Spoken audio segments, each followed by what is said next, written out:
Excuse me, miss, but the maintenance crew is not permitted in the VIP seating area. Clara Vance did not look up from her leather-bound exhibition catalog. She simply turned the page, her thumb tracing the glossy image of the historic Hawthorne estate. She wore a faded olive utility jacket, the left sleeve sporting a noticeable tear from a stray nail at her latest restoration site. Her sturdy boots were scuffed with gray plaster dust. In the glittering, champagne-soaked ballroom of the Sterling and Hayes auction house, surrounded by silk dresses and bespoke suits, she looked entirely out of place. None. Miss, I need you to relocate immediately, Marcus, the floor manager, insisted, stepping directly into her line of sight. His tailored suit was razor-sharp, his expression dripping with open condescension. Clara finally raised her eyes. They were calm, undisturbed by his harsh tone. I am not the maintenance crew, she answered evenly. Marcus let out a short, breathy scoff. He eyed her frayed collar and the smudges on her jeans with deep distaste. Regardless of your employment status, this section is strictly reserved for Tier 1 registered bidders. The public viewing area is in the back gallery near the exits. Move. I am in my assigned seat, Clara stated, her voice quiet but firm. She tapped the brass number 7 fixed to the armrest of her velvet chair. Before Marcus could formulate another insult, a loud, booming voice echoed from the carpeted aisle. Marcus, is there a problem here? We have major investors waiting to sit down, and the clock is ticking. Clara didn't need to turn around to recognize that voice. It was Richard Sterling. 10 years ago, he had been her boss at a luxury development firm. 10 years ago, he had fired her in front of the entire office, laughing as he called her too small-minded and unpolished for real estate. Richard stepped forward, adjusting his silk tie. He froze when he saw her face. A slow, cruel smirk spread across his lips. Clara, well, I see you're still dressing for the absolute bottom of the corporate ladder. He turned to Marcus, shaking his head in theatrical amusement. She used to fetch my coffee and organize my files. Seems she hasn't upgraded her life much. Escort her out, Marcus. She's occupying my client's chair. Clara simply reached into her worn canvas tote bag. Her movements slow and deliberate. She pulled out a thick, black cardstock envelope. What was inside would soon turn this entire ballroom upside down. The heavy crystal chandeliers above cast a harsh light on Clara's torn jacket as Richard's wealthy clients murmured impatiently behind him. Richard, Clara greeted, her tone entirely neutral. She didn't stand up. She didn't shrink under his aggressive gaze. Oh, it's Mr. Sterling to you. Clara, he corrected, his voice carrying the familiar edge of superiority she remembered so well. I don't know how you slipped past the lobby security, but this is a multi-million-dollar property auction, not a charity event. My associates need this row. Marcus, emboldened by Richard's presence, reached out as if to physically guide Clara by the arm. Miss, I must insist. Leave now, or I will have security remove you by force. Clara smoothly shifted her arm out of his reach. She opened the black envelope and extracted a sleek, matte black bidding paddle. The number printed on it in embossed silver was 007. It matched the seat perfectly. As I mentioned, Clara murmured, placing the paddle gently on her lap, I am exactly in my assigned seat.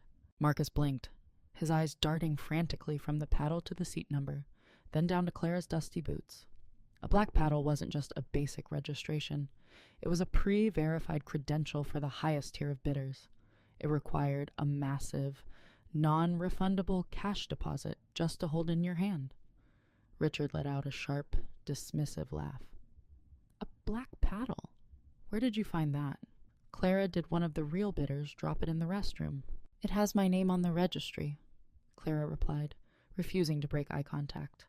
Oh, please, Richard scoffed, leaning closer, attempting to use his height to intimidate her. I fired you because you couldn't handle a simple suburban housing development.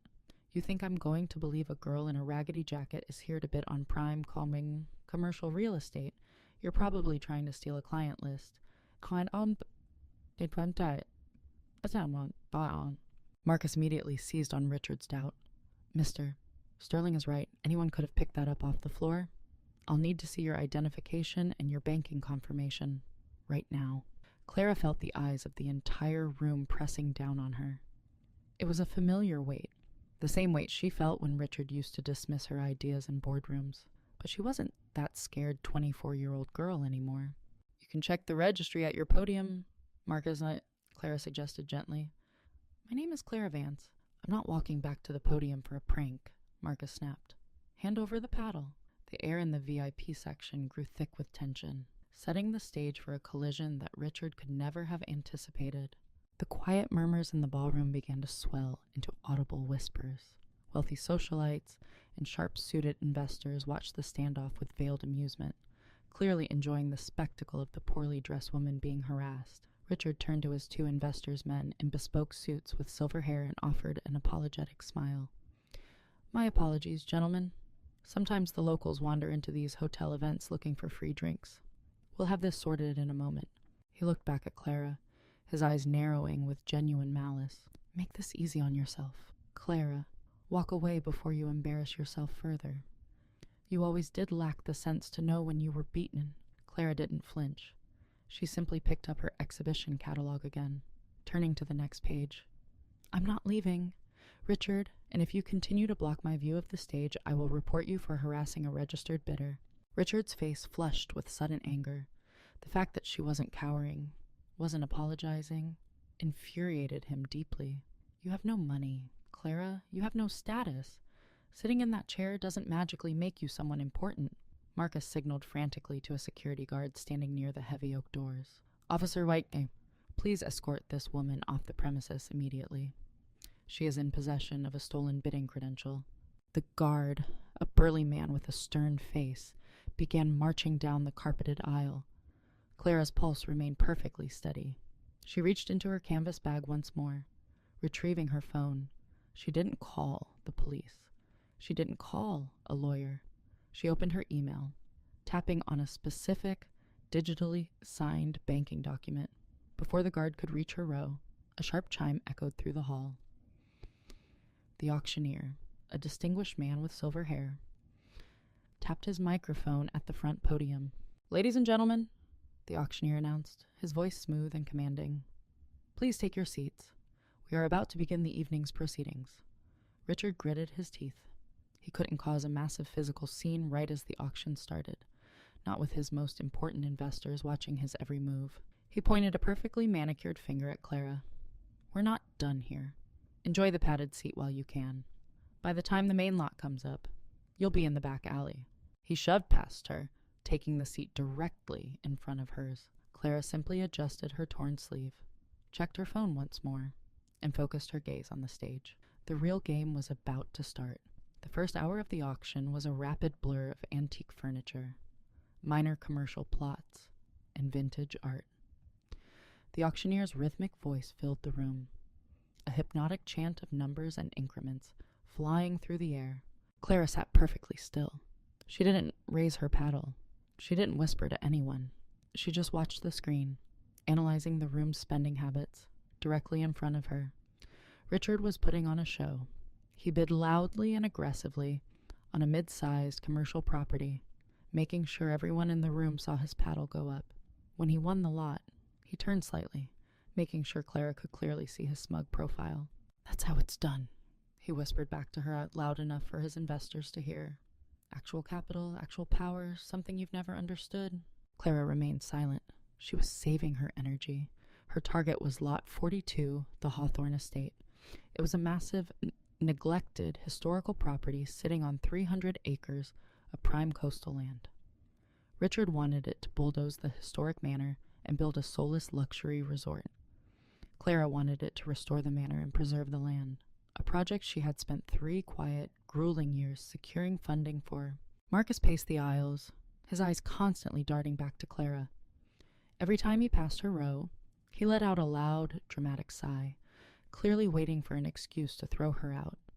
"She hasn't bid on a single item," Marcus whispered to Richard during a brief intermission. "I told you she's a fraud. I'm having the system run a deep check on her paddle number right now." "Don't bother."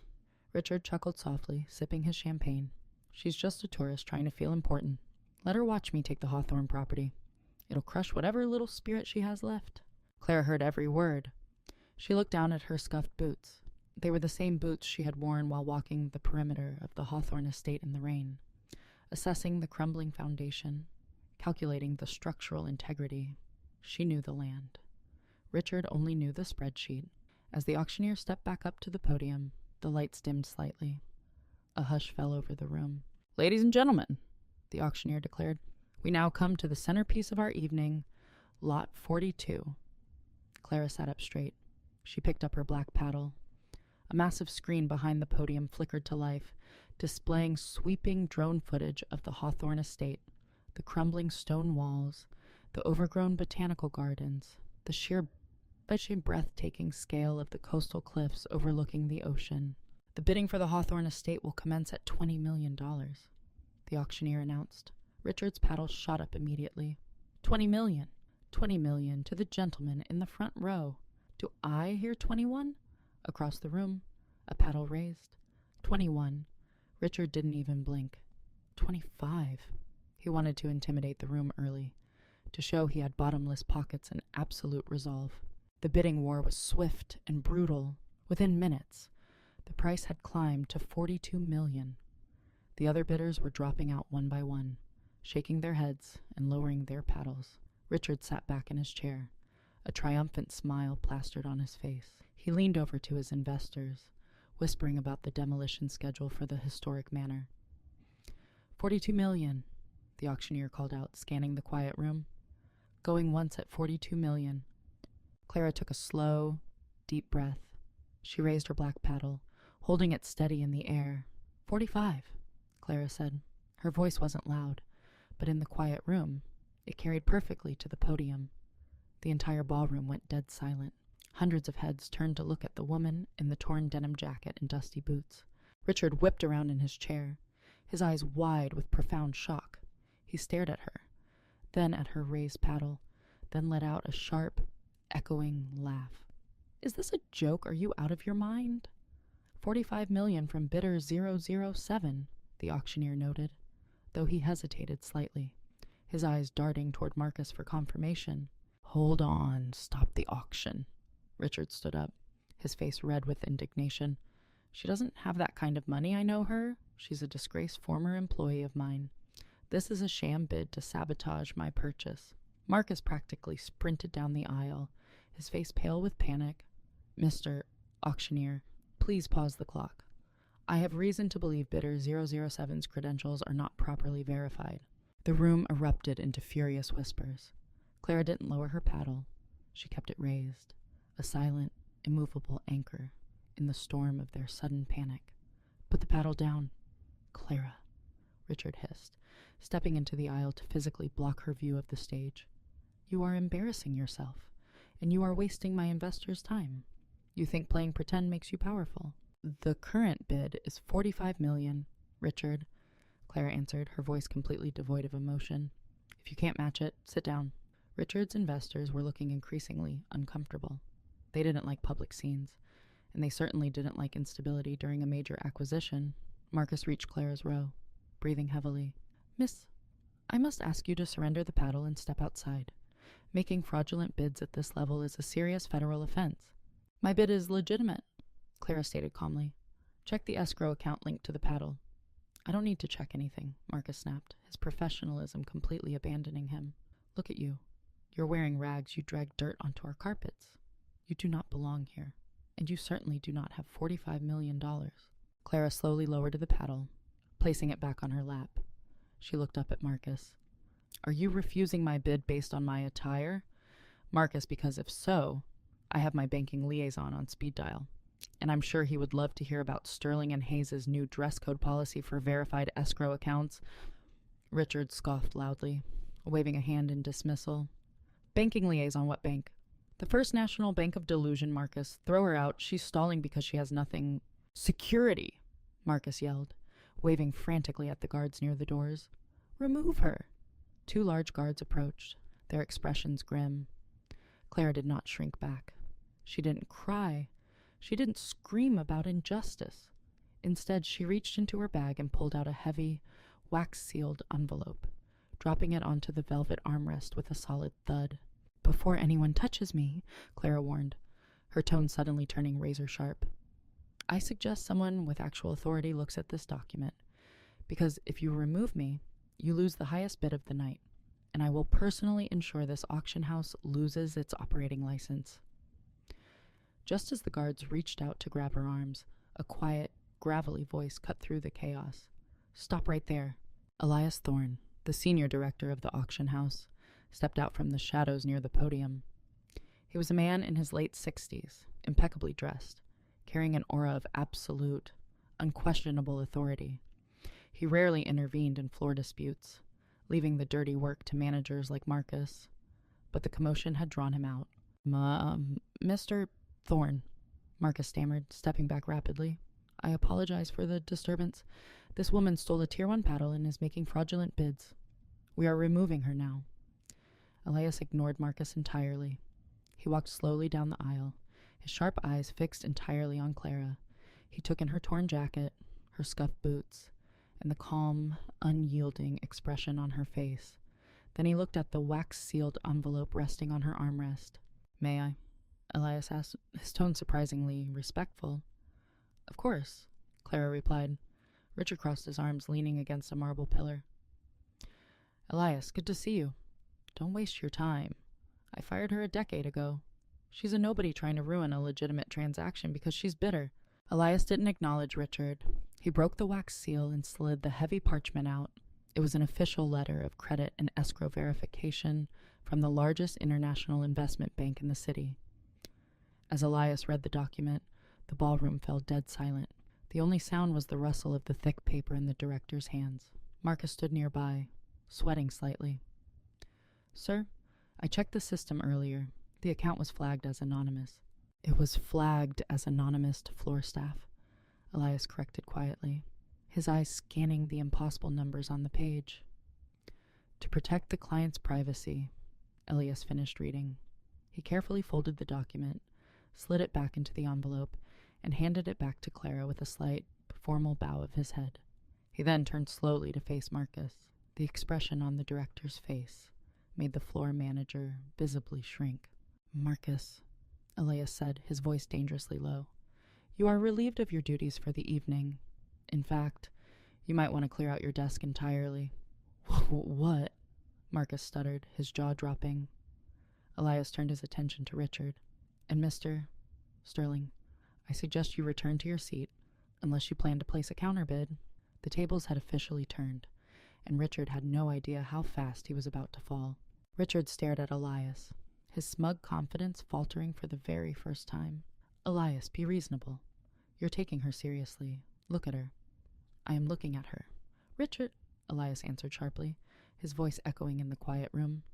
"I am looking at Miss Clara Vance, founder and sole owner of Vance Heritage Restorations, a woman whose verified escrow account for this evening holds more liquid capital than your entire firm's quarterly operating budget." The words dropped like a bomb in the silent ballroom. A collective gasp rippled through the crowd. Richard's face drained of color.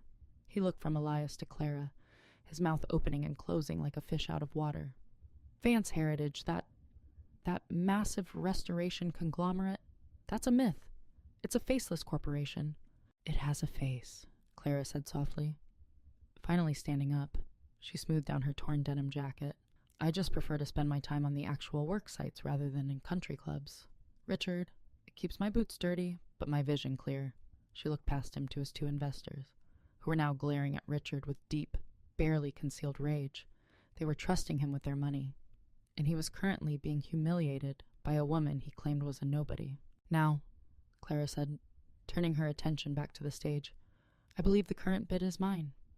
45 million. Richard panicked. The Hawthorne estate was the linchpin of his new fund. If he lost it, his investors would pull out entirely. He scrambled back to his seat, grabbing his paddle. 50 million, he shouted, his voice cracking slightly. Clara didn't even sit down. She simply raised her black paddle again. 55. 60, Richard screamed, sweating profusely, loosening his silk tie. 70, Clara replied, her tone as casual as if she were ordering a cup of coffee. Richard froze. 70 million was his absolute ceiling. It was every dime he had leveraged, plus money he didn't technically have yet. If he went higher, he would bankrupt his own firm. He looked at his investors. One of them shook his head firmly, signaling him to stop. You can't afford that, Richard hissed at Clara, though his voice lacked any real conviction now. Clara looked him dead in the eye. Try me. Richard's hand trembled over his paddle. He wanted to raise it. He wanted to crush her just like he had 10 years ago. But the numbers didn't care about his fragile ego. The numbers were absolute, and his bank accounts were empty. He slowly lowered his hand, slumping deep into his velvet chair. Defeat washed over him, ugly and total. The auctioneer, having regained his composure, leaned into the microphone. 70 million is the bid. Going once at 70 million. Silence, heavy, suffocating silence from Richard's row. Going twice. Clara stood perfectly still, her eyes locked on the stage. She thought about the crumbling walls of the Hawthorne estate. She thought about the 3 years she spent building her company from the ground up, taking the grueling jobs no one else wanted, saving every penny, proving every arrogant skeptic wrong. She had built an empire from the very dust Richard had left her in. Sold, the auctioneer announced, bringing the heavy wooden gavel down with a sharp, echoing crack. To bidder 007 for $70 million. The ballroom erupted, not in whispers this time, but in genuine applause. The crowd, always eager to side with the ultimate victor, clapped for the woman in the torn jacket. Elias Thorne smiled warmly at Clara. Congratulations, Miss Vance. We will have the finalized contracts waiting for you in the private lounge. Thank you, Elia. Clara replied. And please ensure the deed explicitly states that the land cannot be subdivided. It stays whole. As you wish. Clara picked up her canvas tote bag and her black envelope. She stepped out of her row, her scuffed boots sinking into the plush carpet. As she walked up the aisle, Richard stood up, stepping desperately into her path. He looked a decade older suddenly, his arrogant posture completely deflated. His investors were already walking out, whispering furiously to each other, leaving him behind. Clara, Richard said, his voice tight and desperate. Wait, she stopped, looking at him with mild curiosity. Not anger, not triumph, just an icy, unbothered calm. You set me up, Richard accused, though there was no heat left in his voice. You came here dressed like that just to humiliate me. Clara looked down at her jacket, then back up to him. I came here straight from a foundation pour on the west side. I dress for my job. Richard, you're the one who decided my clothes dictated my bank account. Richard swallowed hard. He looked around the emptying ballroom, realizing the sheer magnitude of his loss. He hadn't just lost a property. He had lost his investors' trust. He had shown his true colors and had been in front of the most powerful people in the city, and it had cost him everything. Look, Richard stammered, attempting a weak, desperate smile. We have history. You clearly have capital now. My firm has the development infrastructure. We could partner on this project. I could overlook the past. Clara actually laughed. It was a soft, genuine sound that echoed in the quiet hall. Overlook the past, Clara echoed. Richard, you didn't just fire me 10 years ago. You told me I was worthless. You told me I didn't belong in this world. You were wrong then, and you're wrong now. She stepped closer, her quiet presence completely dwarfing his. I don't need your infrastructure. I own my own. And as for our history, it ended the day I walked out of your office. The only difference is today. I'm the one holding the deed. Richard stood frozen, unable to formulate a response. There was no argument he could make. No insult he could throw that would stick. He was completely, utterly powerless. Clara shifted her canvas bag onto her shoulder. Goodbye. Richard, try not to trip on the dust on your way out. She walked away, her scuffed boots clicking softly against the marble floor of the lobby. She didn't look back. She didn't need to. She had a historic estate to restore, a massive company to run, and a life that she had built entirely with her own 2 hands. The girl in the torn clothes had won, not by screaming, not by fighting, but simply by owning exactly who she was.